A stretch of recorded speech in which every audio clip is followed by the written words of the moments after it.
پولگیمی، اس میں اگر میں آپ کو ایک نظر پورا لا پڑھ کے سناؤں یہ سیکشن 6 کا،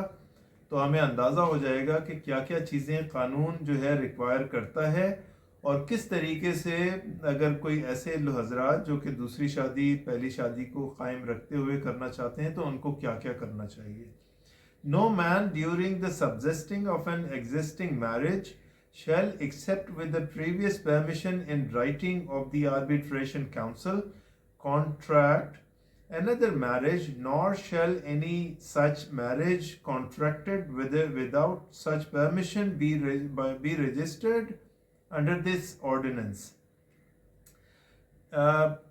An application for permission under subsection 1 shall be submitted to the chairman in the prescribed manner, together with the prescribed fee, and shall state the reasons for the proposed marriage and whether the consent of existing wife or wives has been obtained thereto. Chairman union council کو اس کے تحت ایک application دینی ہے جس کے اندر mention کرنا ہے کہ وہ یہ دوسری شادی کیوں کرنا چاہتے ہیں، اور آیا کہ انہوں نے اپنی پہلی بیوی یا بیویوں سے پہلے سے اجازت لے رکھی ہے کہ نہیں۔ Number 3، on receipt of application under subsection 2 of the chairman shall ask the applicant and his existing wives or wives each to nominate a representative, and the arbitration council so constituted may, if satisfied that the proposed marriage is necessary and just, grant subject to such conditions, if any, as may deem fit, the permission applied for. اس کے اندر جب chairman کے پاس application موصول ہو جائے گی تو وہ جو ہے دونوں پارٹیز کو نوٹسز کریں گے اور ان کو کہیں گے کہ اپنے اپنے ریپریزنٹیٹیوز جو ہیں وہ نامینیٹ کریں۔ اس کے بعد اگر چیئرمین مناسب سمجھتے ہیں تو وہ دوسری شادی کو پرمٹ کر دیں گے، سبجیکٹ ٹو اگر وہ چاہتے ہیں کہ کچھ کنڈیشنز اس کے اندر رکھی جائیں تو وہ اپنے آرڈر میں مینشن کر دیں گے۔ In deciding the application, the arbitration council shall record its reason for the decision, and any party may, in the prescribed manner, within the prescribed period and on payment of prescribed fee, prefer an application for revision to the collector concerned, and his decision shall be final and shall not be called in question. یعنی arbitration proceeding میں جب order آ جائے گا تو اس کو جو ہے ایک ہی appeal اس میں الاؤڈ ہے قانونی طور پہ، جو کہ کلیکٹر کے پاس جمع ہوگی، اور جب کلیکٹر کا جب ججمنٹ یا جو آرڈر آ جائے گا تو وہ فائنل کنسیڈر ہوگا، اس کے بعد فردر کوئی اپیل کا حق موجود نہیں ہے۔ Number 5, any man who contracts another marriage without the permission of the arbitration council shall یہ سب سیکشن 5 اور سیکشن 6 جو ہے یہ سب سے زیادہ امپورٹنٹ ہے اس لا کا، جو کہ سزاؤں کو ڈسکس کر رہا ہے۔ Number A، pay immediately the entire amount of dower, whether prompt or deferred, due to the existing wife or wives, which amount, if not so paid, shall be recoverable as arrears of land revenue. یعنی پہلا اس کے close یہ ہے کہ آپ جب یہ permission آپ کو مل جائے تو پہلا کام آپ نے یہ کرنا ہے کہ آپ اپنی ایگزسٹنگ وائف یا وائفز کو جو ان کا ڈاور اماؤنٹ ہے وہ فوری طور پہ پے کر دیں، اور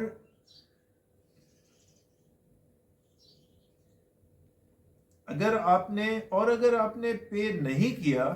تو یہ لینڈ ریونیو کے تحت اس کو جو ہے ایریئرز کو ریکور کیا جا سکتا ہے۔ نمبر B اس میں ہے on conviction upon complaint be punishable with simple imprisonment which may extend to 1 year or with fine which may extend to 5,000 rupees or both. تو اس میں جو سزا دوسری سزا اس کے اندر لکھی گئی ہے وہ یہ ہے قانون میں کہ ایک تو 1 سال کی سزا ہو سکتی ہے، یعنی بیہائنڈ دا بار کیا جا سکتا ہے، اور دوسرا یہ ہے کہ 5,000 روپیز آپ کو پے کرنے ہوتے ہیں اگر آپ نے وائلیشن کی ہوتی ہے۔ تو یہ جب کیس سپریم کورٹ میں آیا ہے تو انہوں نے ڈیٹیل میں اس کو ڈسکشن کیا ہے، اور باقاعدہ طور پہ سورہ بقرہ کی آیت نمبر 228 اس کے اندر ڈسکس کی گئی ہے ڈیٹیل میں۔ اس کے علاوہ انہوں نے سورۃ النساء کی آیت نمبر 19 اور آیت نمبر 35 کو ڈیٹیل میں ڈسکس کیا ہے، اور اس قانون کے نافذ ہونے کی جو وجوہات بیان کی گئی ہیں باقاعدہ طور پہ سپریم کورٹ کے ججمنٹ میں، اس میں یہ بیان کی گئی ہیں کہ اس کا جو مین پرپز ہے وہ یہ ہے کہ مرد کو اگر وہ دوسری شادی کرتا ہے، ویسے تو جیسے کہ اس کیس کے اندر بھی اشتیاق احمد صاحب جو کہ اس کے اندر پٹیشنر تھے، انہوں نے یہ انہوں نے پلیز لی تھی کہ چونکہ اسلام کے اندر مرد کو 4 شادیوں کی اجازت ہے، لہٰذا اگر کوئی ایسا قانون جو کہ اس کو اس اسلامک قانون کو اگر پروہیبٹ کرتا ہے یا روکنے کی کوشش کرتا ہے تو وہ غیر قانونی ہے۔ نمبر 1 یہ ہو گیا۔ دوسرا انہوں نے یہ پلی لی تھی کہ میری ایگزسٹنگ وائف نے مجھے پرمیشن دے دی تھی، حالانکہ شاید ایسا نہیں تھا، چونکہ وہ ڈسکشن کے دوران اور کیس کی پروسیڈنگ کے دوران یہ اندازہ ہو گیا ججز کو کہ ان کو ایگزسٹنگ وائف کی طرف سے کوئی وہ پرمیشن موجود نہیں تھی، اور during the discussion of the supreme court یہ کہا گیا کہ اس کے اندر جو ہے کائنڈنس ہونی چاہیے اگر آپ دوسری شادی کرتے ہیں، اور ایکوٹی ہونی چاہیے، یعنی دونوں اگر فرض کریں کہ آپ دوسری شادی یا تیسری شادی یا چوتھی شادی کرتے ہیں تو ان تمام وائفز کے درمیان میں آپ جو ہے طریقے سے ایک ایکوٹی قائم کر سکیں کہ ایسا نہ ہو کہ کسی کا یعنی حق مارا جائے اس کے اندر۔ تو اس پوری سپریم کورٹ کی ڈسکشن میں جو کہ بہت ہی ڈیٹیل میں ڈسکس کی گئی، اس کے اندر ایک تو ون سائیڈڈ یہ کہ جو اشتیاق احمد صاحب نے جتنی پلیز لی تھیں اس کو کاؤنٹر کیا گیا، اس کو بتایا گیا کہ بھائی جب دوسری شادی کرتے ہیں تو اسلام نے بھی دونوں وائفز کے درمیان میں توازن قائم رکھنے کی بار بار تلقین کی ہے، اور بہت ساری جگہوں پہ یہ بیان کیا گیا ہے کہ اگر تم دوسری شادی کرتے ہو تو دونوں کے اندر توازن پیدا کرو، ان کو انصاف مہیا کرو، ایسا نہ ہو کہ کسی کی حق تلفی ہو۔ اور اسی طرح سے سپریم کورٹ نے فردر ہولڈ کیا اس کے اندر کہ اسلام نے یہ جو لا بنایا گیا ہے پاکستان میں، یہ اگینسٹ دا اسلام اس لیے نہیں ہے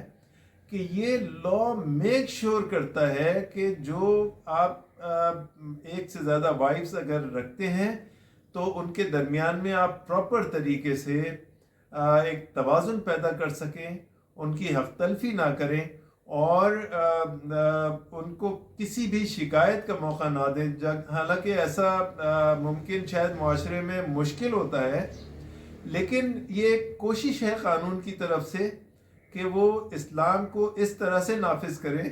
کہ کسی کی حق تلفی نہ ہو۔ تو